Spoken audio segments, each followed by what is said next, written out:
Good morning, ladies and gentlemen, and welcome to this webinar by Arab Center, Washington. We're delighted to have you today. The topic is Reconstruction in Gaza, between Israel's siege and the politics of international funding. As you know, since the ceasefire back in May 21st, if I'm not mistaken, all the attention internationally has been focused on the beginning of reconstruction and rebuilding of Gaza. But since then, frankly, nothing serious has emerged from the process other than the different parties kind of scouting to make sure that all the necessary both procedure and necessary circumstances are conducive to the beginning of the construction. So today's webinar will focus on this current situation in Gaza with regards to the reconstruction effort. And speakers will be discussing the continuous cycle of destruction and reconstruction in the sense that this is deja vu. I mean, we've seen so many wars, frankly, in Gaza and so many reconstruction attempts over the past decade or two. It looks familiar again and again. So earlier this week, some of you might be aware of the release of a report called the Gaza Rapid Damage and Needs Assessment, RDNA, which is a joint effort actually by the United Nations, the European Union, and the World Bank to study the situation in Gaza, the socioeconomic conditions there in the Strip, and make some recommendations with regard on proceeding with the reconstruction, on what basis and what have you, plus doing kind of the groundwork for that. According to this study, that the damage done during the 11-day Israeli military assault on Gaza exceeded 290 million. Actually, their estimate is between 290 and 380 million dollars.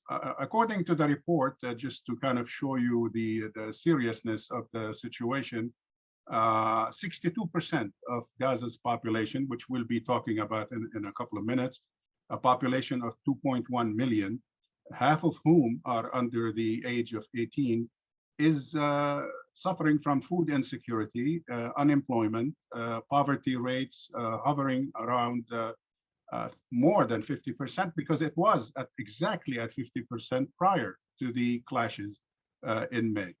As we speak today, more than 800,000 Gazans lack access to clean water, have only 4 to 6 hours of electricity per day.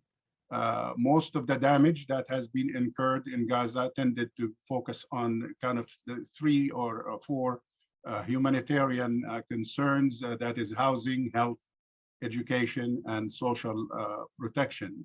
Particularly the housing sector, I think, suffered most. My understanding from the report that at least 93% of the damage tended to focus on the housing sector. So once again, the international community is faced with the same challenge of putting broken Gaza together again. So the question we face, is that possible? Some pledges have been made. They represent only a small fraction of what is needed. We know at least a couple of countries, Qatar and Egypt, have announced some donation in some form or another. But the amount is probably much larger than has been promised, and more importantly, much larger than usually is delivered, because promises always tend to exceed delivery. So the questions we face today: will the level of financial assistance rise to the level indicated by early studies on Gaza needs? Will the restrictions that are placed on Gaza right now, particularly with regards to countries like the US and some EU members, will these restrictions allow for a easing up of the Israeli blockade and the Egyptian blockade to allow for a speedy and serious reconstruction to begin? To help us decipher these and many other questions, frankly, this is an issue that has so many sides. It's very complicated. We have with us an excellent panel of experts. Between them, I would say, I hope I don't insult anybody. I'm not referring to your age. At least 100 years of experience in common between them. I will go ahead and, in order to save some time, briefly give you their credentials, and then we will proceed with the presentations. Let me say that there is a Q&A session to follow this program, and feel free to stay with us throughout the discussion and to join us either through the Q&A button at the bottom of your Zoom page, or you can email us at events@arabcenterdc.org, events@arabcenterdc.org. And the questions will be transferred to me as moderator, and I will be more than delighted to pass the question on to, if you indicate the speaker specifically, I will pass it on to that person, otherwise address it to the panel. Please identify yourself and your affiliation if you desire to do that. Our speakers today are in that order. Sean Carroll, who's President and CEO of American Near East Refugee Aid, Anera. Anera is a prominent American NGO involved with refugees in the Near East, in the Middle East in general, but particularly in Palestine, Jordan, Lebanon, Syria, wherever Palestinian refugees exist. And he will be talking about something very important and very timely. He is just returned from leading a delegation of Anera to Gaza and to the region, and to help focus on the actual need and to determine how exactly Anera can be of added value to the projects that are needed to be launched. After Sean, Omar Shaban, who is the founder and director of PalThink for Strategic Studies, a think tank in Gaza that focuses quite frequently on issues of development and reconstruction. And he will be giving us a very important angle today, the view from Gaza, because frankly, I've seen so many panels in the past, people talking about Gaza, but very few participants from Gaza themselves. So I think we want to know exactly what are the hopes, what are the expectations of people living in Gaza, and how do they view the reconstruction process. After Omar, our colleague Yara M, who is non-resident fellow at Arab Center, and a postdoctoral scholar at the University of Central Florida, who has done a lot of research on development and reconstruction and on Gaza specifically, but Palestine in general, will be joining us to discuss some of the challenges to rebuilding and going through the reconstruction cycle or phase, particularly learning from the mistakes of the past. And last but not least is our friend Joseph Saba, who is a senior advisor on fragile and conflict states at the World Bank. He's an adjunct professor at Loyola University and is also affiliated with Anera on the board of directors of Anera. So he will help us put it in the perspective of the international community, its role, raising the necessary funds, and what are the challenges involved with that. After that, we have a very special event that we added kind of belatedly after we began to plan for this event, and that will be the release of a special kind of project or report, sorry, by the Center for Conflict and Humanitarian Studies at the Doha Institute. These are our colleagues affiliated with Arab Center for Research and Policy Studies in Doha. It's a graduate school. And that particular department has been working on rebuilding Gaza, the need for a radical shift in reconstruction strategy. And since there is so much synergy between that report and what we are discussing today, we invited them to go ahead and do a premiere, the release of this report synchronized between us here in Washington and the Doha Institute will be releasing it at the same time in Doha. And the one of the authors we're delighted to have with us. The report was authored by Sultan Barakat, Sansom Milton, and Ghassan Elkahlout. Ghassan is with us, and he will be presenting for a few minutes the highlights or main recommendations of the report after the presentations and before the Q&A session. Again, with that brief, quick introduction, let me go ahead and pass the microphone on to my friend Sean Carroll to give us his feedback from the trip, kind of eyewitness report from Gaza on the situation there, what are the needs and how things will proceed from his perspective. Sean?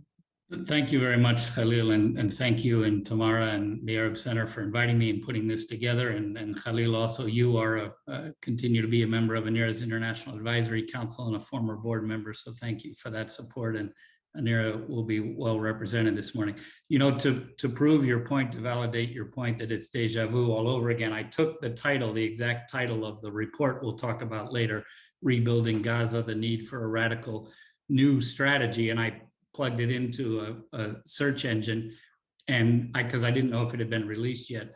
And the results that all came out were from 2014, 2015, after the 2014 war, including a report that Omar Shaban wrote for Brookings. So it is exactly the same thing. And the same calls were made last time because that was the third go round, and now we're in the fourth go round. How do we look at this differently?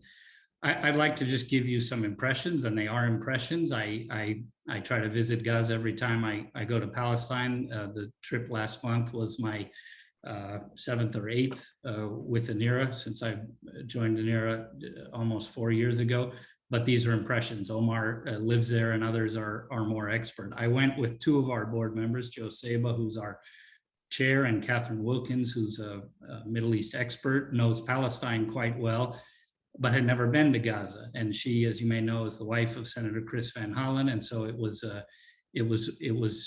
really good to have her with us, for her to see Gaza. And we're on a mission to try to get more Americans, particularly policymakers, to get to Gaza. I always tell people, honestly, I always feel completely safe there. And I obviously see and learn a lot. We were there for 3 days. And we were there to see our immediate emergency assistance, but also make sure that our development work continues. And I think part of what we all need to do is ensure that even as we're looking at immediate response to an emergency, we remember that the emergency is constant, that the escalation in violence just makes for a surge in the violence, but the occupation, the siege, the blockade, and everything behind it continues. An interesting thing for us was, and I'm going to share here, I won't share it on the screen, but I'll share in the chat just a small album of photos and a couple of videos if people would like to look at that. But one thing we heard is a lot of our staff said this is worse than before. And we thought, how could that be? How could this be worse than 2014? And I think 2014 was 50 days long. This was 10, 11 days long. So the deaths and injuries were about commensurate. They were about 5 times as many in 2014. But what people said is the bombs were heavier. They felt heavier. And I think they were also more spread out. But the big issue is that the economy and COVID and the economy because of COVID were much worse. Remember that Israel is the per capita GDP on a nominal basis is higher than more than half of the G7. It's higher than Japan, France, the UK, and Italy, while the Palestinian economy is at about $3,000 per capita per year. And of course, in Gaza, much lower, $600, $700. And most important, in the past 2 years, Israel's economy has actually increased on a per capita GDP basis each year, whereas the Palestinian economy, and particularly Gaza, has been hit. So the health system was already under strain, and then some of the bombing attacked access to the health center. A big part of Anera's work is medical donations, medicines and medical supplies. It was somewhat fortuitous that on the morning of the ceasefire, Friday, May 21st, we had 3 trucks of medical donations waiting, ready to cross the border, and they were some of the first aid in. We've been able to ask our medical donations partners to increase. And so we have been over the past 2 years, and will continue to increase that. We were delivering 3,000 hot meals a day up until June 30th. So 35, 40 days after the ceasefire, we were delivering 3,000 hot meals a day, working with our women's cooperative in Beit Hanun and several other local partners with support from Jose Andres and the World Central Kitchen, financial support. But people have those who are displaced from their homes are living with family. They're not in shelters. They're not necessarily in need of that charitable hot meal each day. But as Khalil mentioned, over 60% of the population is food insecure. So how are we ensuring we're doing long-term development? We were able to do the very quick emergency response because we had been working with the Women's Cooperative on an integrated school feeding program where we were trying to figure out how do we have a school feeding program in kindergartens that isn't just reliant on completely on charitable donations from abroad. We had at one point $1 million a year from the Emir of Kuwait to do a milk and biscuits project in kindergartens in Gaza. And when that money stopped, the project stopped. We're now saying, okay, we have agriculture program with smallholder farms and greenhouses. We have a women's cooperative where we've helped train them in cooking and catering, and we have a comprehensive early childhood development. How do we bring these pieces together and create a sustainable school feeding project? And we had been doing that before COVID. When COVID hit, we pivoted it to providing food to families that were in quarantine for 15 days. And then with the bombing, we pivoted it to emergency food relief. But we're going back to saying, how do we keep the long-term production of agriculture going? How do we keep the women in the cooperative busy with revenue generating jobs? So we visited some of our rooftop gardens. We've done hundreds of greenhouses in Gaza over the years. We've now started a rooftop garden program. I visited one of 20 that we had just done, and we were about to start 10 more. We're doing 50 in the first few months of this year. Our agriculture director said to me with conviction, I want to put a rooftop garden on every roof in Gaza. When we look, and Joe will talk more about the rapid development needs assessment that the World Bank with the EU and UN just completed, it goes across the sectors. It talks about how much is needed in recovery that responds to the damage that it was caused immediately by the bombing, but also puts it into the broader context and looks at, I think, $345 to $485 million worth of assistance needed for recovery and reconstruction, and how that's broken up into sectors. And there's some focus, and I think there needs to be more on what is really the longer term sustainable human development, including livelihoods and jobs. Unemployment's over 50% among college graduates. It's well over 50% among women. It's well over 50%.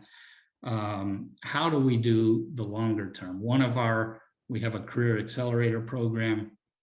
One of the IT companies that we work with and has hired a couple of our graduates told me during the bombing that he lost 5 clients. And I said, why? And he said, well, they're not positive.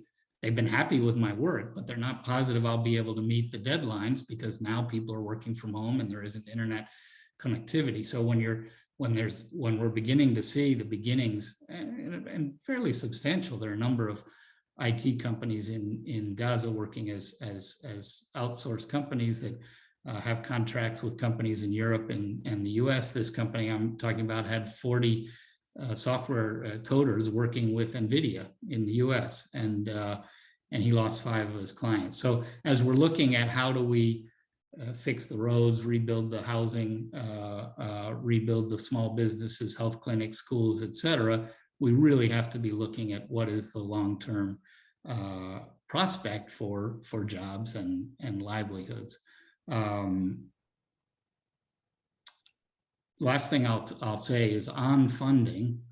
Anera has continued to do Palestinian community infrastructure development work. We've built health clinics, schools, women's centers, but without the larger government funding, in our case from USAID, it's at a smaller scale. So you'll see in the photos and videos in the link I sent, we're doing a fairly large project on the reservoir in Gaza City with Islamic Relief USA.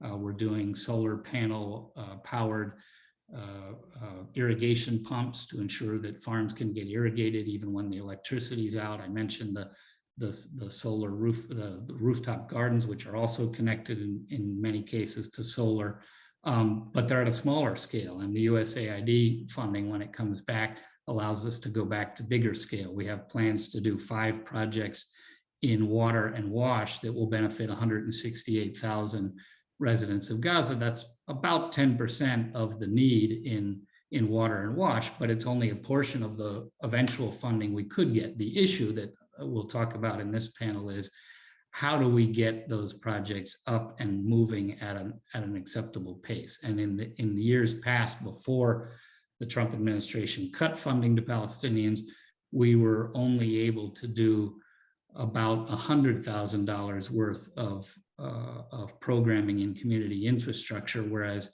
in the West Bank, it was almost 10 times that rate. So, and that was because of the difficulty of getting materials in. So people are fearing that the Gaza reconstruction mechanism will come back, where there are just frankly too many hurdles and too many cooks in the kitchen that need to approve.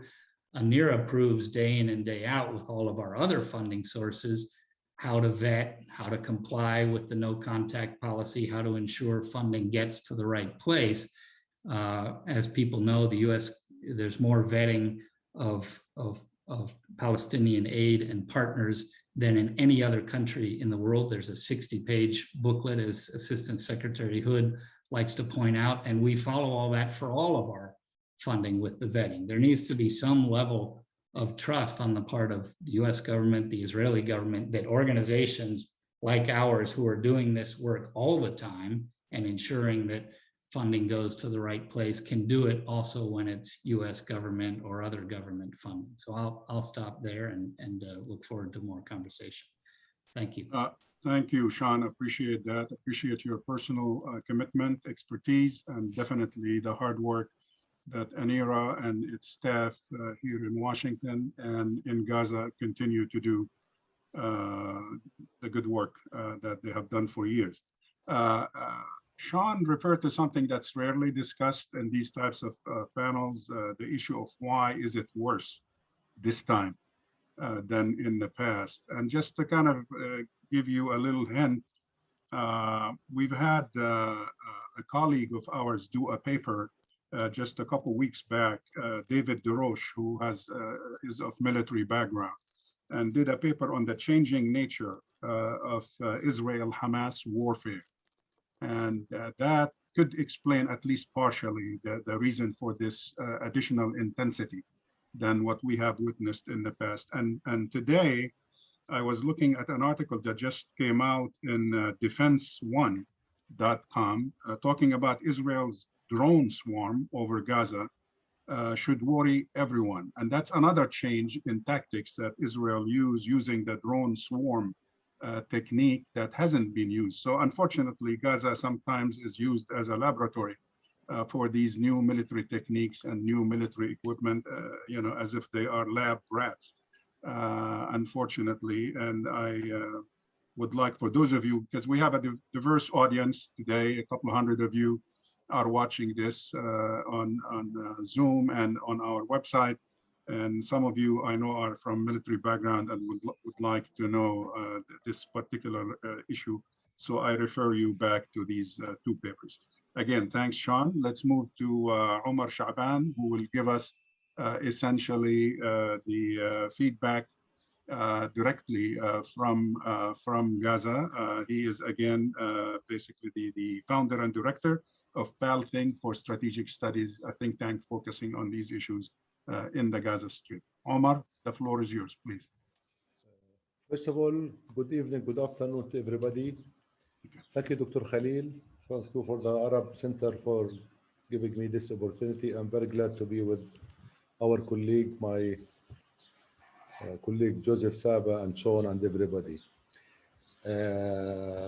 I will make myself very short, and I want to start by saying that the war ended 21st of May by its noise, but by its shelling, but it continued with indifferent shape.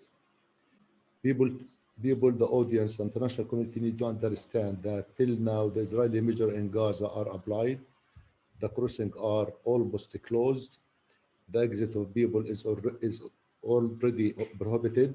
Since 10th of May, no product was coming to Gaza. Only few weeks ago, the Israeli allowed the fuel to come into the power plant. So the electricity supply become 8 hours apart from 3 hours. The fishing zone was extended from 6 miles to 9 miles. Only life-saving cases from Gaza are allowed to exit to Israel or to West Bank for medical treatment. Many factories shut down due to the severe shortage of raw material. There is no raw material. I'm very clear on that without any exaggeration. There is no wood, there is no glasses, there is nothing. Only 200 items. This is very accurate information. Only 200 items out of 8,000 items are allowed to enter to Gaza. Less than 5% what Gaza need. There is a problem with water pumping station. There is a problem with the factories. A big factories of soft drink closed down last week, fired 250 workers in the West in Gaza. There are 10,000 container belonging to the Gaza importer stranded in the Israeli seaport and in the land, valued of $200 to $300 million. And they pay $100 each every month. Some of these containers will be out of date in the coming month, and some of them they will come with no use. There are, as I said, small businesses have run out of material. The textile sector in Gaza, which employs some 10,000 employees, are not working because the export is not allowed. The vegetable of Gaza is not allowed to get out. So the war continue in other shape without noise. And unfortunately, the international community don't talk much about it. I want to say, as I said today to some diplomat, all the elements, I want to make myself clear, all the elements for resuming the escalation are there. All the elements for another escalation are there. And I urge you, the international community, the American government, everybody, they need to act as soon as possible. People are very upset. The reconstruction of Gaza did not start at all. What has been happening in the past 2 months since the end of fight in the 21st of May, just removing the rubble.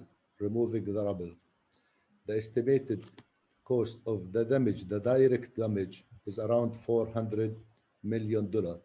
But this is not the only thing. We should consider the indirect cost, the absence of the economic activity for the past 2 months, the lack of businesses activity in Gaza. And the Israel want to connect the reconstruction of Gaza with other issues like prisoner swap, longer term truce with Hamas. The new Israeli government want to set up a new condition with the de facto authority in Gaza, and people are stranded in between. There has no reconstruction at all. There are 25,000 IDPs, internally displaced people, out of 75,000 people who lost their homes. We talk about 1,400 housing units were destroyed totally, 1,000 units were destroyed severely damaged, and another 14,000 partially damaged. Some cash assistance were given to these families who lost their homes, about $1,500 to $2,000. Some families have lost everything, clothes, school bags, water, everything. And this money is not enough in Gaza to survive for a couple of weeks, not months. 5,000 workers used to work in Israel have not been given any permit before due to the corona and continue until now. Me as a worker with an international organization, I was not able to get out of Gaza because the crossing is still closed for people to get out of Gaza. And till now, what's new to this war, which we fed up talking about war, construction. I have been living in Gaza all my life. I witnessed the 4 wars, and as I say all the time, we should not forget that, Dr. Khalil and Sean, there were 4 major wars and 100 small wars, another 100 small wars. It's a new thing. I call it 1-day war, 2 hours war, 1.5 war, almost everything. If you go to my tweet, there were cycle of violence every couple of weeks, couple of months. And international community talk only about the 4 major wars, 2008, 2009, 2012, 2014, and 2021. But there were 100 and even more with the small wars. In addition to the blockade, which did not start in June 2007, it started before. Even it did not start in 24 of June 2006 when the Israeli soldier Shalit was kidnapped. It started in September 2000 when the second Intifada erupted. Gaza is too small, it's too poor to bear with all consequences. This is too much. This is beyond the ability of this small 362 kilometers square, inhabited by 2 million people, who are increasing by 5,000 newborn every month, 60,000 newborn every year. International community boycotted not only Hamas, but boycotted mostly the Gazan, and people are stranded within. They don't have any stake on that. They don't have any stake on the conflict. 2/3 of Gaza community are young people, are under 30 years old. We don't need to talk about reconstruction of building. We need to talk about reconstruction of hope, reconstruction of optimism among these young people who have very little option, either to operate suicide or to join the radicals or to immigrate. These are the only 3 options among the Gaza young people. And at the end of the day, international community blame them. Why to blame them while they don't have any other option? There was no democracy. They did not choose by themselves to be radical. They did not choose by themselves to go to Iraq or to Syria or to Turkey or to Greece. They were pushed to be radicals. And those who don't know Gaza very well, I born in Gaza. I'm a refugee, but born in Gaza in 1962. Gaza used to be a very liberal, mosaic, diversified, rich society. The GDP in Gaza in 1990 was one of the best in the Middle East. Now, 2/3 of Gaza live under $600 per day. The poverty line in Gaza around 75%. 2/3 of the Gaza family are in need for humanitarian assistance. The Israeli siege on Gaza with continuous war proved to be a big failure. Everything in Gaza was weakened apart from radicalization. It was growing, it was prospering. And the Israeli people and the American administration need to understand where we are heading. I am brave enough to say that the rocket from Gaza, which is homemade rocket that was not supported by the majority of Gaza, was 8-kilometer range in 2001. It became 20 kilometer later on. It became 40 kilometer in 2012. It becomes 80 kilometer in 2014. It became 200 kilometer 2021. So you don't need to be smart to know where we are heading.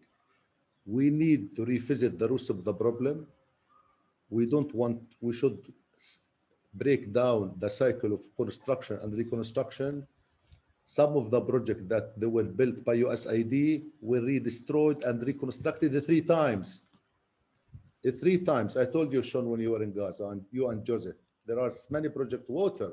There are 17 healthy clinics were damaged by this war. There were many water wells were damaged by this war.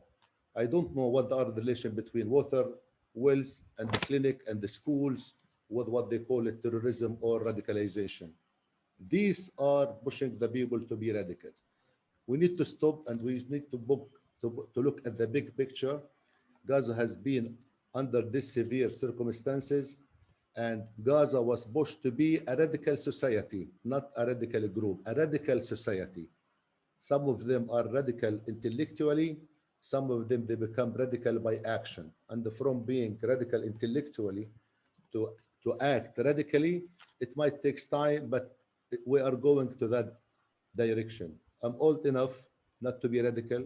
I have job, I have work, but all people around me are suffering. There is no hope. People are very depressed and they feel abandoned from the international community.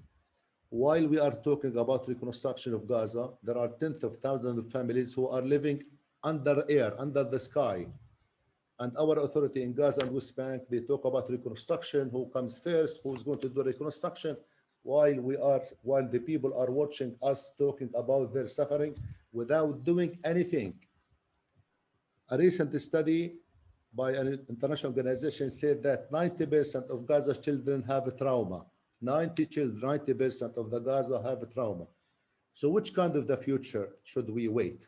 And which kind of neighbor should in the Israel who close to us by 10 kilometers should understand? As Sean said, the GDP in Israel is $40,000 per capita.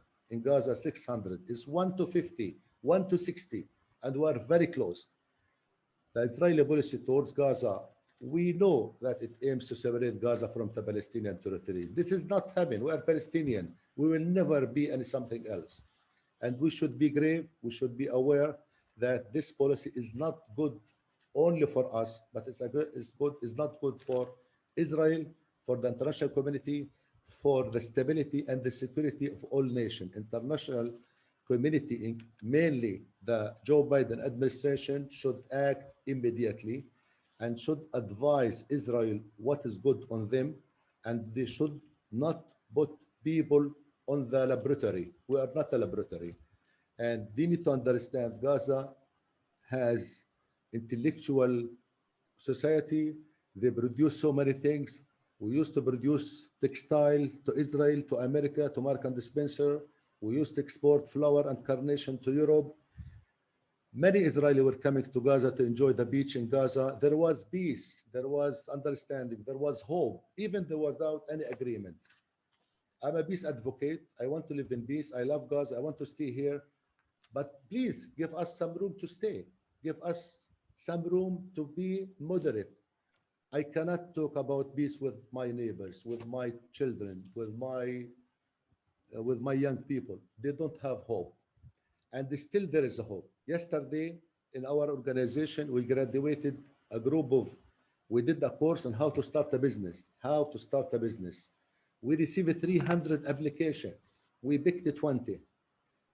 So there are tendency among young people to be self-reliant, to start a business under these circumstances. 300 application. We opened the application registrar for 2 hours, and we received 300 applications from nice, highly motivated, female, male, Christian, Muslim, young people in Gaza. So please be nice with them. The Israeli siege is not good. And about reconstruction, we should get ourselves out of this, and we should go back to the roots of the problem. Roots of the problem that Gaza was pushed to poverty, Gaza was forced to be radical, and it might too late now or later to bring Gaza back. And the Israelis need to understand, if you do mistake and if you make a policy and you continue to do this policy blindly without assessing its result, I mean, you should change the policy. And I hope things will get better. Till now, there is no real reconstruction. And I will finish with this. We talk about reconstruction of what was destroyed in May, and we need to talk about 1,400 units were destroyed in 2014, till now did not. We talk about $400 million total of destruction of this year, and $600 million destruction totally or partially in 2014, and another 1,000 flats were destroyed 2008-2009 war. In addition to 100,000 new flats that was a Gaza in need, according to the UN report in 2012, which considered Gaza in 2020 to be an habitable place. So we need to think about reconstruction of what was destroyed and developing Gaza, reviving the economy. Many traders, many business people have left the country. there are 16 billion US dollar in the Palestinian bank, $16 billion. There are so much money in the bank by the Palestinian or by inside or by diaspora. Not all of them from Gaza, but maybe 20-30% of them are from Gaza. But this money is in the bank, cannot get out because the environment is not encouraging. So why to go to the symptom of the problem? Open the border, remove the siege, make election, bring a Palestinian leadership, bring hope to the people. Otherwise, we will talk again, Dr. Khalil. We will talk again in May 2022, yes, talking about reconstruction of Gaza of 2022 and maybe 2024 and maybe to 2026. Where we are going, we have to stop this cycle. We have said this many years ago, and we have to say this now. Thank you very much. I hope it was useful. Thank you, Khalil. it was very useful. Thank you, Omar, for focusing our attention on the fact that if there is any lesson at all to be learned is we don't want this reconstruction to be a kind of perpetual effort every few years. One hand builds and the other hand destroys. Gaza deserves better, at least on the humanitarian level with regards to the people. You reminded me, Omar, of a statement I learned from one of your fellow Gazans, a friend who passed away a few years back, Faiz Abu Rahmi, who was a labor union leader. In a previous incarnation, I arranged one time for him to visit with the Senate Foreign Relations Committee. And he always began his remarks about Gaza by saying, "Welcome to planet Gaza." It is indeed a planet separate from the rest of us in terms of what it has been through. And it's time for that to stop, as Omar has indicated. Let's move next to Yara Asi. Yara also has authored a paper for Arab Center on this subject just a couple of weeks ago. I encourage people to go to Arab Center, Washington, DC.org or DC.org and look it up. Yara, the microphone is yours. Please go ahead. Thank you, Khalil. Thank you, Sean and Omar, for your powerful comments.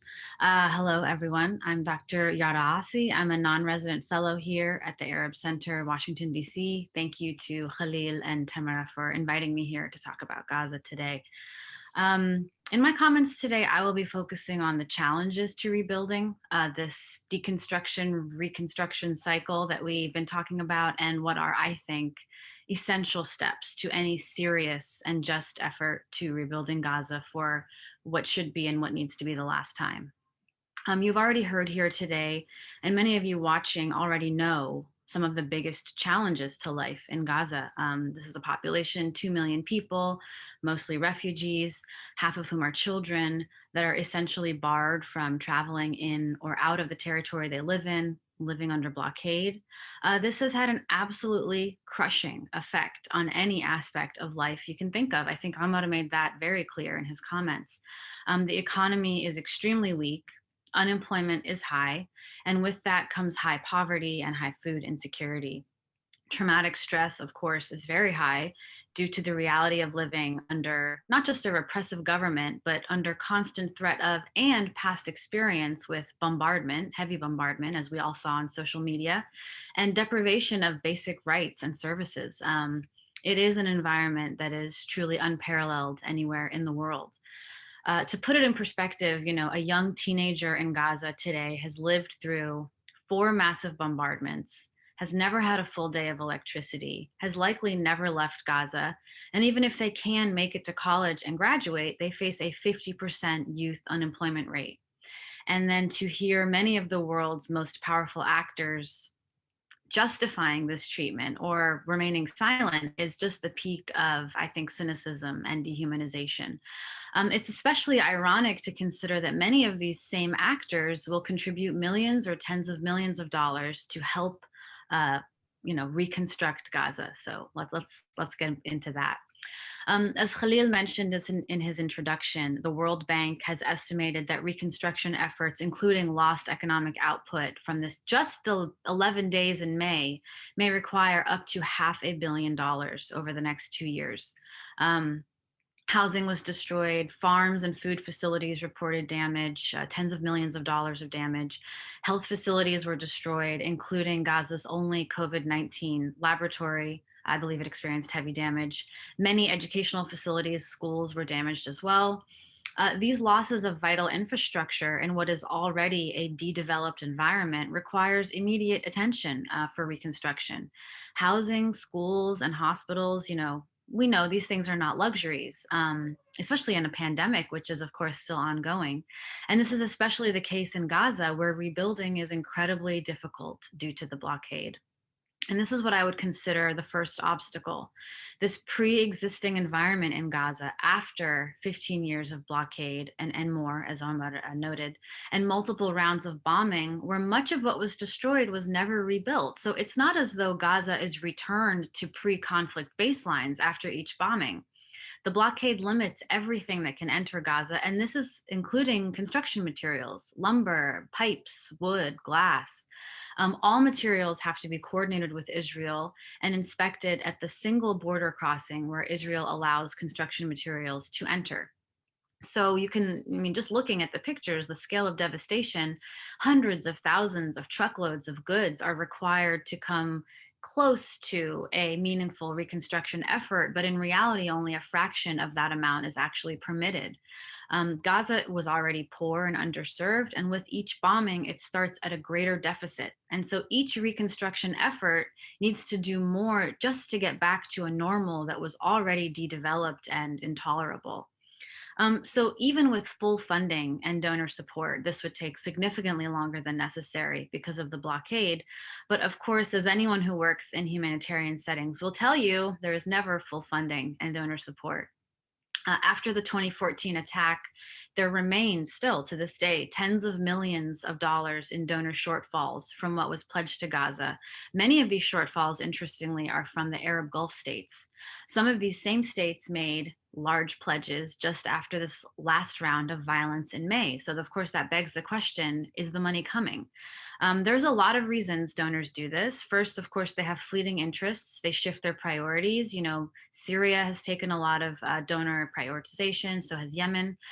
You also have this issue that Omar alluded to, which is that much of the infrastructure destroyed in these assaults was donor funded. So it becomes harder to justify providing money to rebuild what is not unlikely to be destroyed again. Some donors, of course, just like to make big proclamations, but without specifying details or giving allocations, it makes it less binding. And of course, many donors simply feel squeezed economically themselves. With COVID, donor priorities have definitely shifted. Domestic economic disruption is the case everywhere in the world, which has limited spending. And we're seeing increased nationalism across parts of the West, which encourages politicians to pull back on forward aid spending, especially to an easy target like the Palestinians. So assuming you get the funding to get some approved construction goods into Gaza, as with many aspects of life across the occupied territories, there are significant bureaucratic and administrative hurdles between you and anything you want to do. In this case, it is the Gaza Reconstruction Mechanism, or the GRM, which Sean referenced in his comments. After the 2014 war, it was clear that there needed to be some change to reconstruction efforts because they were extremely inefficient, and the 2014 war was particularly brutal. Remember that almost no global entities will work directly with Hamas, which governs the Gaza Strip. So the GRM puts the United Nations at the center of this very complex coordination and approval process between Israel and the Palestinian Authority. In theory, this mechanism is meant to expedite entry of needed construction goods through the blockade, but in reality, the GRM has entrenched and formalized the blockade.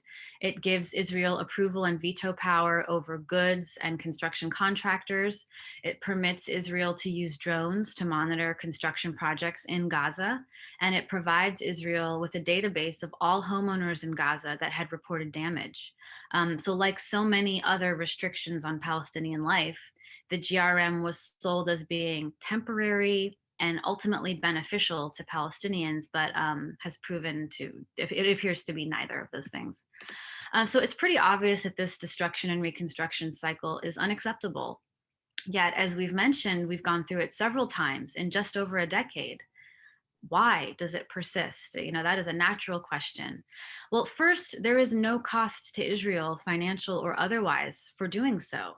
Israel will pay for likely none of this destruction that you've seen. Foreign aid will pay for most of it, meaning in some parts, taxpayers of other states. Further, many Israeli companies and contractors receive business through the GRM, meaning that Israeli industry will benefit from repairing damage the Israeli military caused. They also don't pay for it politically, despite decades of statements, condemnations, concerns from outside actors. The refrain that Israel has the right to defend itself is repeated at length, regardless of how Israel does so or against whom. I want to end with some recommendations to ensure that this reconstruction cycle is the last. First, of course, the illegal and unjust blockade must be lifted. Any humanitarian initiative in Gaza is unnecessarily handicapped by the blockade. It does not make anyone more secure. It is collective punishment. Donors and international bodies should no longer treat the blockade as this inevitability or some form of just collateral damage, and they need to challenge the status quo vigorously, which they have not done. So that's number one. Two, we need accountability. We saw some movement from the UN Human Rights Council, which voted for an investigation into Israel's actions during this most recent conflict. And the International Criminal Court is conducting an ongoing investigation into war crimes in the territories on both sides. In the current political climate, unfortunately, I don't see the United States, the EU, or the Gulf states really pushing Israel on any of this. So barring some political changes in one or more of these powerful states, accountability will, for now, have to come from either multilateral organizations or from movement and private industry. Lastly, significant reform is needed across Palestinian governance. Neither Hamas nor the PA can claim electoral legitimacy after more than a decade without elections. Both are increasingly authoritarian and repressive of dissent, as we've seen across the West Bank in this last week. And the Palestinian people have never been further from their goals: liberation, equality, justice. These leaders look nothing like the young, vibrant, diverse coalition of Palestinians that are speaking out on social media, calling for legitimate elections, and literally putting their bodies on the line to protest repression on all sides. So this disconnect between the government and the governed cannot continue. To conclude, Gaza is, and I've done this myself, it's often referred to as a humanitarian disaster, and it is, but there was no earthquake or hurricane here. This situation, from the blockade to the difficulties of reconstruction, is not because Gaza is impossible to reach.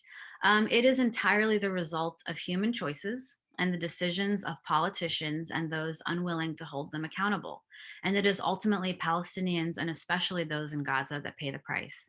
The only upside of this reality, of acknowledging this reality, is that these choices can be reversed. They can be undone. Accountability is not impossible if there is a will behind it. And to ensure we see life change for people in Gaza like Omar, we have to demand it. Thank you. Thank you, Yara. Appreciate that, particularly your recommendations. And all I could say is amen to all your recommendations. I hope those who are participating, particularly those affiliated with the State Department, can take these recommendations to heart and take them seriously and report them to their colleagues. Let's go ahead and move to our last presenter today. Last but not least, our friend, Joseph Saba. Joe, in my mind, represents two very important kind of type of experience with regards to Gaza, both in terms of being a practitioner, having served on the board of Anera, having just visited Gaza also, and at the same time being a senior advisor for so many years to the World Bank and an expert on economic development. So we're very anxious to hear his perspective and his impressions of the situation, current situation in Gaza. Joseph? Just very briefly, because a great deal has already been said, but a quick impression on my recent visit to Gaza a few weeks ago, and the differences between that visit and my first visit in 1992. and subsequent visits over the decades. This time, the mood of the population was really quite different.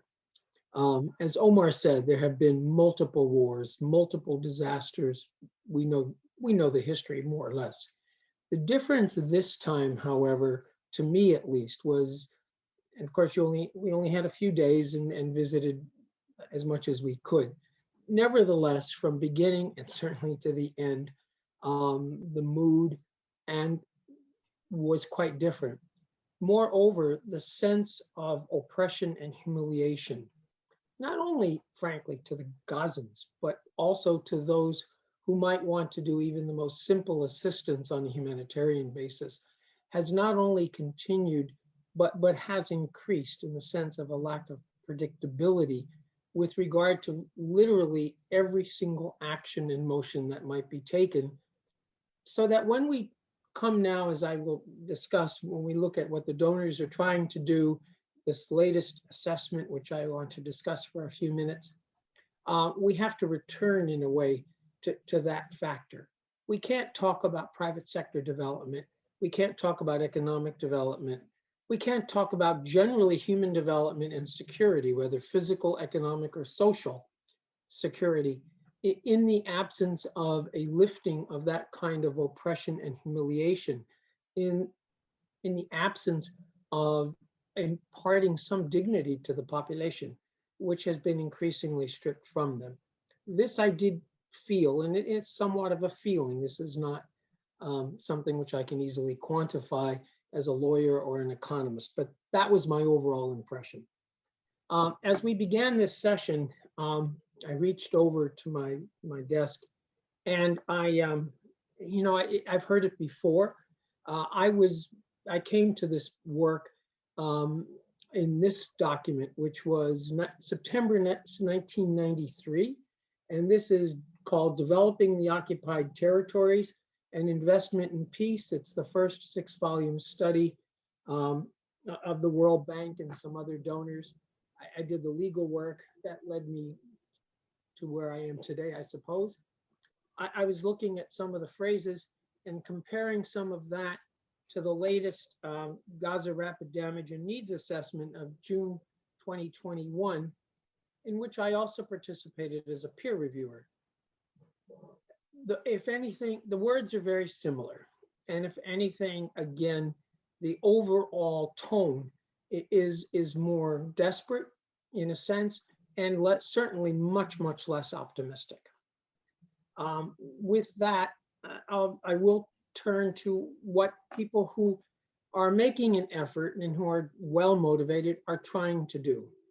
The Gaza Rapid Damage and Needs Assessment was published, I think, just a few days ago at a meeting of what's called the AHLC, the Ad Hoc Local Donor Committee meeting in West Bank and Gaza. And it will serve as a basis for a larger donor meeting in the fall. The pattern, the process sounds very much like what we heard before, and I think that's what many of us here in this meeting are concerned about. The document is fairly lengthy, about 70-some pages, and it says it's to recover and rebuild the affected sectors, and it looks at the most urgent recovery and reconstruction needs. And it's intended to, as I said, to be discussed in the early autumn. In looking at the overall assessment, it's typical, and it does go beyond physical damage.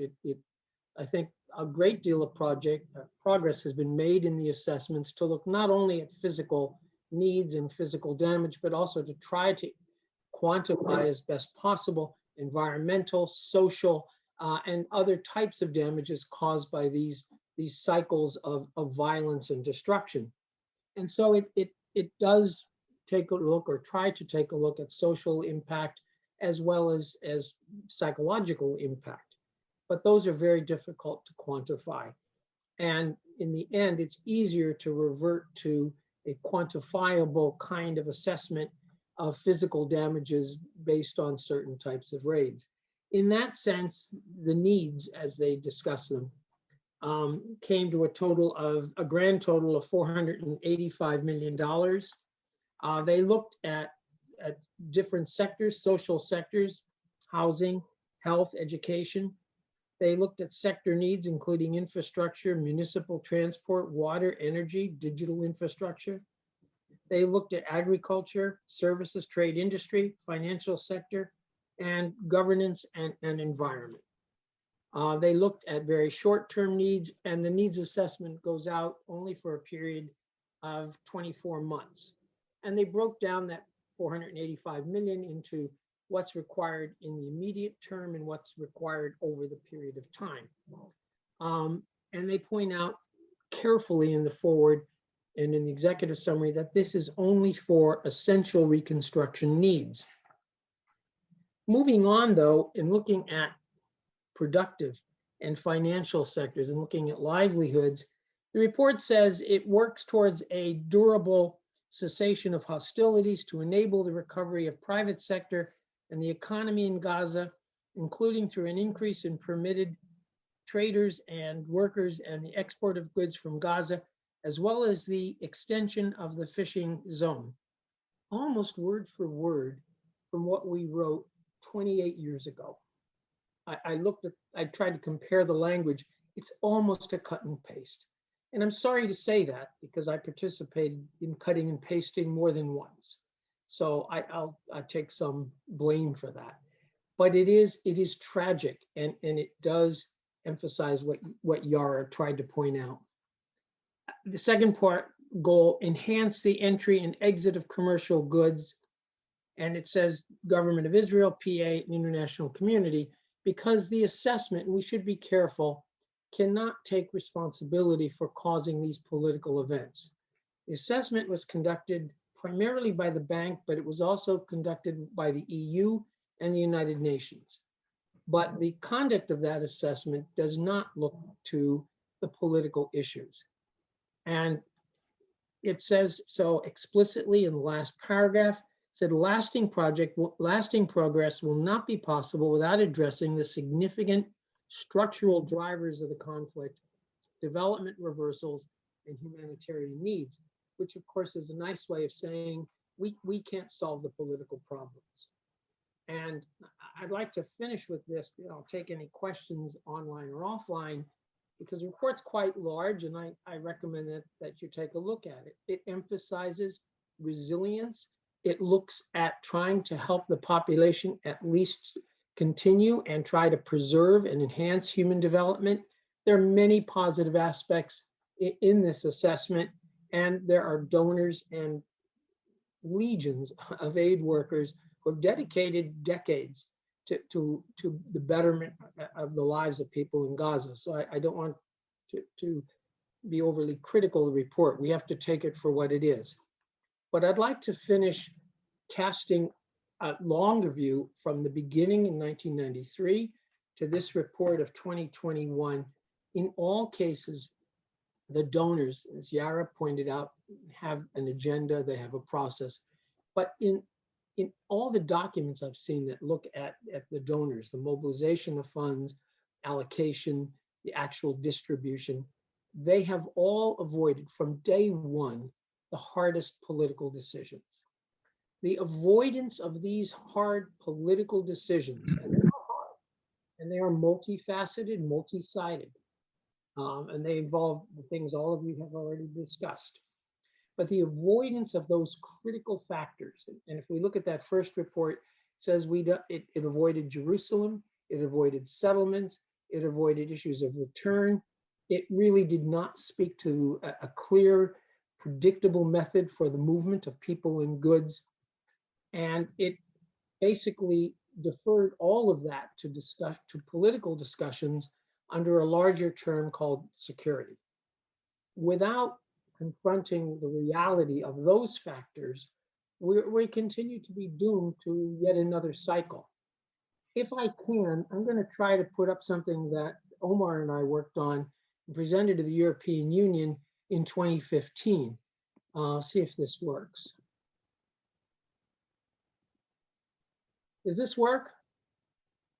Anybody see the slide? Yes, it does. Okay, Omar will recognize the slide, I hope. We did a review of the European Union work in 2014, 2015, following the last conflict. But this slide really reflects is not a comment directed to the European Union, it's directed to all of us as well. Because we see at the top, we have all these declarations, trust funds, assessments, donor contributions, lots of positive results. Again, human development service, municipal functionality, capacity building. But they do not overcome, they have not overcome over time the constraints which symbolically we built as a wall. And can foster outcomes counterproductive to donor and Palestinian goals. And in the 6 years now, since Omar and I and some others did this slide, we have seen that slide and that last part, outcomes counterproductive, to come true.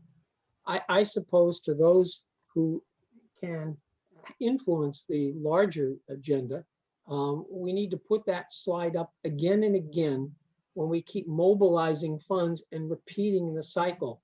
As someone said, crazy is simply doing over and over again what has not worked, thinking it will work. So with that, I'll try to end. I hope I don't kill the whole thing here. Okay. All right, thank you very much.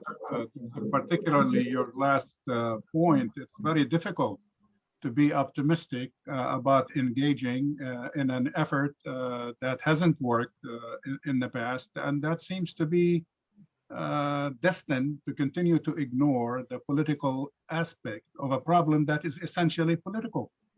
And as long as these components are not dealt with, I think, unfortunately, we are cursed to continue running in that cul-de-sac. With that said, I think we move now to the next phase of our program today quickly. This is the release of Rebuilding Gaza, the need for a radical shift in reconstruction strategy. We are delighted to have with us today two colleagues from the Doha Institute, our colleagues there, Sansam Milton and Ghassan Elkahlout, and they would like to also just say a few words about their recommendations, the rationale for their report, and the report will be released as we speak simultaneously.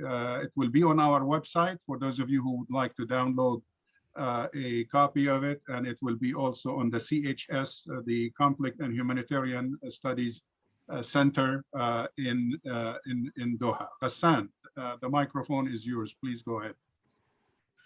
In our basic brief, we try to analyze the key issues facing reconstruction of Gaza and offer strategic recommendation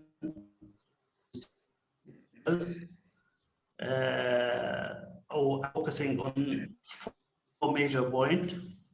In that the situation now in 2021 is different, claiming that the political context in the United States is different, and there's a shift, especially in the last few years and the last few months. War in Gaza has witnessed an outpouring net support for the Palestinian cause, and the latest war has shattered Israeli image of the COVID pandemic situation, unlike any previous episode of building in Gaza. So the situation is different from any other biggest war. I want to repeat what my colleagues also said here about the cumulative cost of reconstruction need in Gaza. The destruction in Gaza is not limited to this war only. You know, we still have the destruction from the previous war that hasn't been met yet. And there's no construction has been taking place to cover all the needs that Gaza has suffered over the years.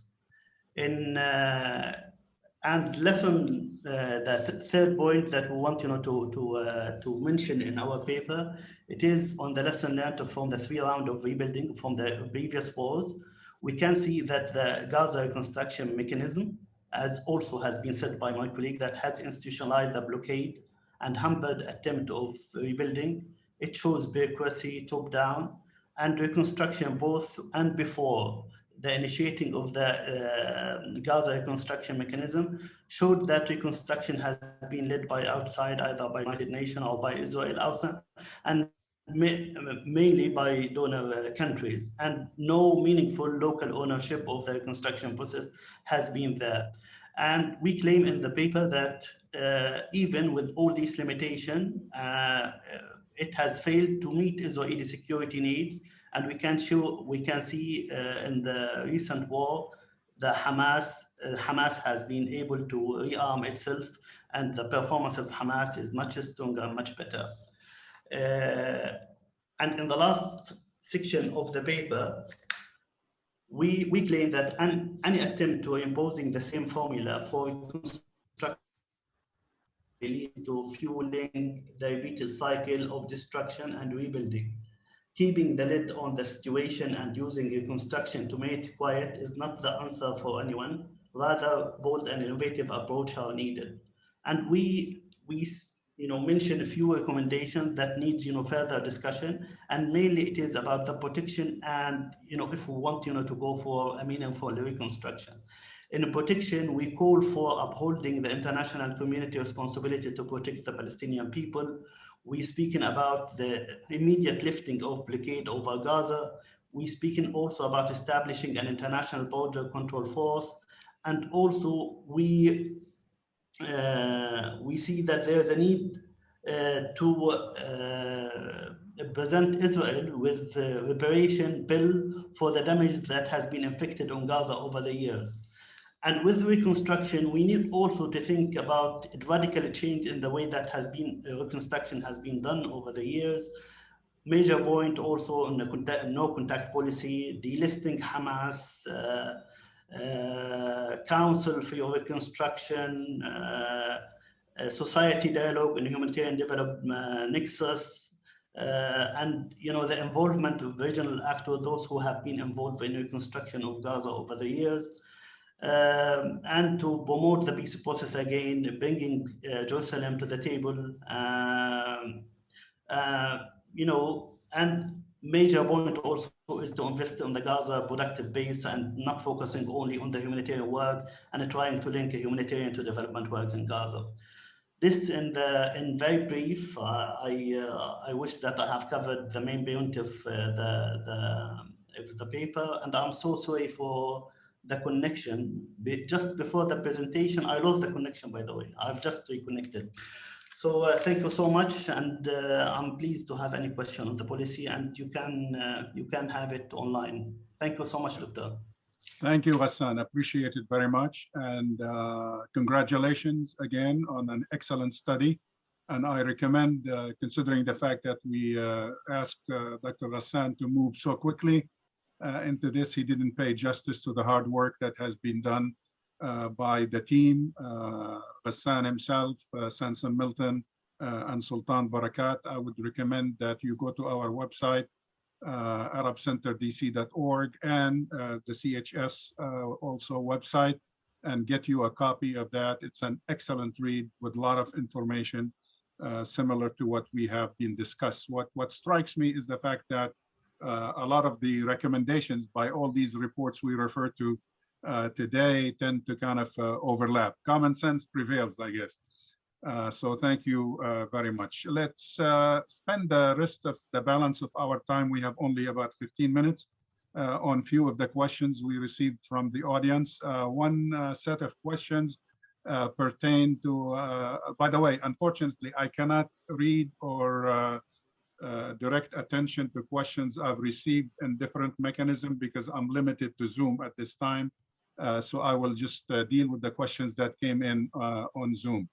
The situation I think that Yara referred to earlier with regards to the authority in Gaza, considering where the situation, the unstable situation in both the West Bank and Gaza, but particularly in Gaza at this time, who should be negotiating the reconstruction of Gaza on behalf of the Palestinians? I know NGOs avoid these types of questions that tend to be political for different reasons. But maybe, Yara, you can handle this question if you don't mind. Sure, thank you, Khalil. This is one of the many tragedies of this situation is that despite the repression and oppression and destruction, um, by the Israeli state, unfortunately, the Palestinians are not represented by bodies that really advocate for their rights. The PA has been caught in this two-state paradigm because it in effect justifies their existence. And so if we go back to Oslo and say, well, it's expired, this is why the PA exists. So but again, I think going to the politics is a distraction from the reality, which is that we shouldn't have to wait for the perfect political actor or the perfect political partner to ensure that Palestinians have at least basic rights. The look of what an ultimate one state, two states, whatever will look like should not be, that conversation should not replace what Palestinians deserve now. And we have decades, a century almost of international humanitarian law that provides human rights to all people, regardless of who they voted for, where they live, their ethnicity, their religion, and there are mechanisms to enforce these bodies and these policies that are just being blocked by external actors. So if an easy first step would be stop blocking UN security resolutions, stop blocking the work of the ICC, allow for independent investigations, and we can deal with the politics of who can negotiate what Gaza will look like after Gazans have their basic human rights. Thank you, Yara. Omar, the next question addressed to you from Diana Greenwald relates to a sentence in your remarks where you discussed the issue of reconstruction not only being limited to rebuilding destroyed or damaged buildings, but to actually focus on the industrial and agricultural infrastructure. And I know that it's part and parcel of Anera's work. Omar, if you would like a minute or two on that, and then I'll leave the rest of the time to Sean and Joe to comment also on that. Go ahead, Omar. Thank you, Khalil, and thank you for everybody, to Joseph and Sarah. I have answered some of the questions that were in the chat. I put them in writing. And what I wanted to say is the reconstruction of Gaza is not a technical process. We are not talking about maintaining a computer. It's very boring. We are talking about a society, about a community, about people who used to be in good shape. Agriculture was prospering in Gaza. There were 10,000 greenhouses. There were exports from Gaza to Israel, to America, to UK. We were talking about a civilized, very modern society. So we should not talk about only construction of the building. Agriculture in Gaza was one of the best in the Middle East. We were exporting a product to everywhere. Industry in Gaza, I remember very well, and Joseph Saba, thank you, Joseph. I have remember, you reminded me with this volume, Developing the Palestinian Territories Investment on Peace. And one of the statements, and that report was developed by the World Bank, and where Joseph Saba was working, that any development in Gaza and Palestine should build on the entrepreneurial spirit of Palestinian. I remember this Joseph very well. I did not know you at that time, but I read the report and I referred to it. We were very entrepreneurial society. People have huge potential to do many things. So agriculture, industry, tourism, there were thousands of Israelis were coming to Gaza every weekend. There was peace without agreement. There was peace without agreement. Then we have so many agreements without peace. We prefer peace without agreement. So it's not about paperwork, politician come and I'm not defending the Israeli interest, but to be frank, it's a very stupid policy. It's very stupid policy, and the Israeli need to Omar, may I ask you another question, if you don't mind, because our time is limited. Are there, from your perspective, are there Israelis, activists, scholars, politicians, what have you, experts, who realize that? I mean, or is it just an echo that you keep hearing from the other side? We don't have peace supporter in both sides because there was a wall, there was a fence. People don't talk to each other. We both sides were trapped with hate. This way, I am trying to nostalgia to bring back the stories of the past. Unfortunately, we need education for peace, but Israel themselves need also education for peace, and they need to admit that we are there. We will never disappear from Palestine. So the best option for Israel is to understand that the Palestinian people deserve the full right. I want an airport in Gaza. There was an airport in Gaza operated for 2 years. I used to travel from Gaza airport to Paris in 4 hours. Gaza is in the heart of the world. From Gaza airport to Rome, 3 hours. Now it takes us 5 days to go through Egypt to Rome. Why? Make it easy for people to live. Give them hope.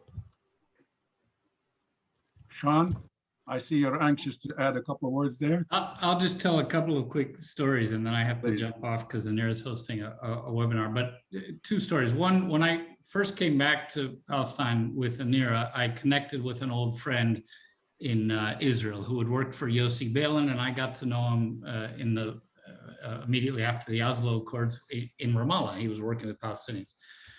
I said, Gary, how are things? I'm coming back to this region. I haven't been here. I haven't focused on it. He said, oh, well, Sean, we kind of, in Tel Aviv here, we kind of live in a bubble, so we're away from all of this. And then we're approaching his house and he says, well, look, actually, it looks like the bubble might be breaking a little bit. And he points to an ultra-Orthodox man walking down his street. And he says, so, this civil war. And I said, oh, I thought you were talking about the Palestinians in a bubble from Palestine and Palestine. He said, oh no, Sean, we don't even think about that anymore. That's just not even in our, and so, throughout history, building a wall and trying to separate people that shouldn't be separated doesn't work. The other anecdote, sometimes when I come out of Gaza, I stop to see the USAID people in Tel Aviv. And I stay in a nice hotel in Gaza, the roots of the data with a beautiful view of the port and Palestinians enjoying the beach and little cafes on the beach with umbrellas and so forth. You go to Tel Aviv and meet the USAID colleagues in a cool, hip Tel Aviv bar, right? And I say to them, I think to myself, and I tell people whenever I can, this is the same sand, it's the same sea, and you're the same people. And you have 70 times the per capita GDP in Israel. But it's not just economic, it's human dignity, it's ending the humiliation.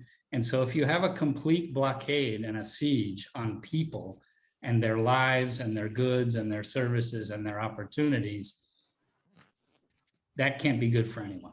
So I'll just stop there. It's so clear and so frustrating in our work that people who have the power to make decisions on this don't understand that what's in the best interest for everyone, including, of course, Israel and the US, is stop the blockade, stop the humiliation, allow opportunity, livelihoods, economic development to happen. Because as Omar and everyone knows and says, the experience, the talent, the possibility is there. Let us work with the people who want to make that flourish and start to really change the atmosphere, the environment, and the possibilities.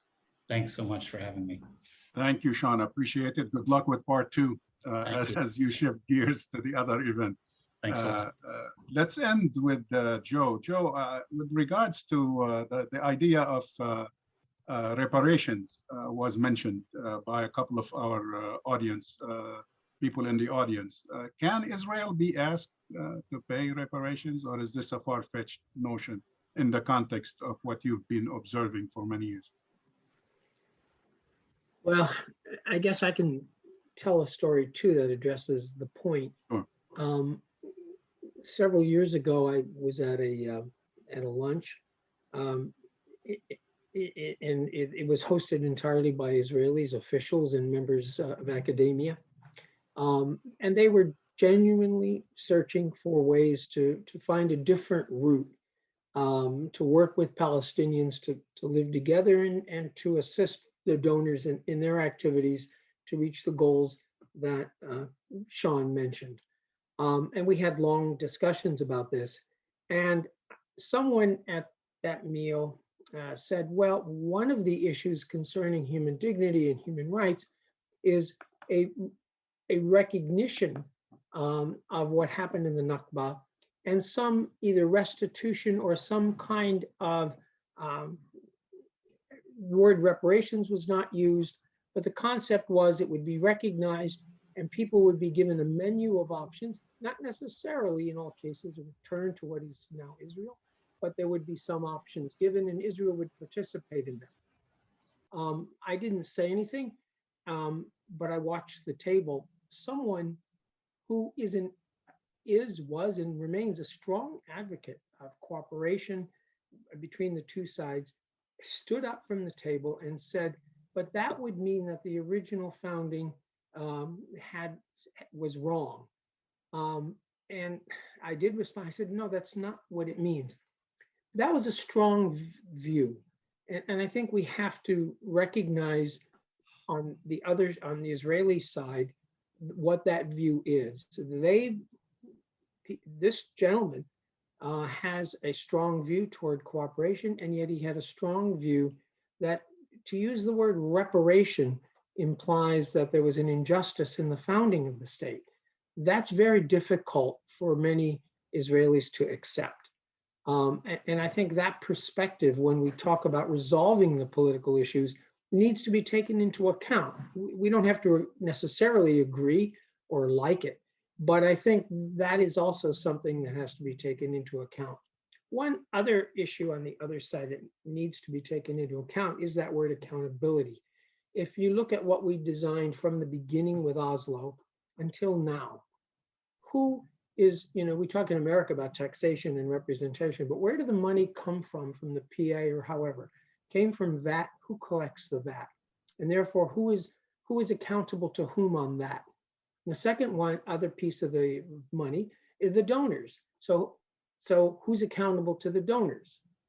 But no one in that picture, no one at that table is necessarily directly accountable to the Palestinian people. That has been the case for 3 decades, more or less. That remains the case. So when we talk about, dignity and so forth, we need also to recognize these different perspectives.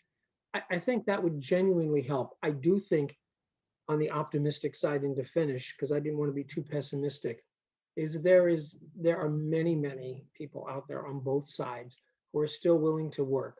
And some of us who are still working at it in these assessments and in the work everyone here is doing. We need to recognize the concerns that both sides have and try to address them and not simply dismiss them, and then work constructively to see what we can do. But the political actors, for any of them who might be listening, really need to step up as well and recognize these issues. Thank you, Joe. I apologize to the many other people in the audience who have sent questions, Mark, Paul, Haneen, and others. Unfortunately, we're out of time. I can't accommodate all these questions. We ran a little bit over time. Thank you to our speakers, Sean, Yara, Joe, Omar. All of you contributed greatly to the richness of this discussion, and a special thanks to my colleagues, Ghassan Elkahlout and Sansom Milton, for joining us to present the report of CHS, our colleagues in Doha. We appreciate your participation in this program today. Join us again next week. The topic will shift to the Gulf with regards to the ethnic diversity in GCC states. Next week, same day, same time. So we hope to see you then. Good day. Thank you.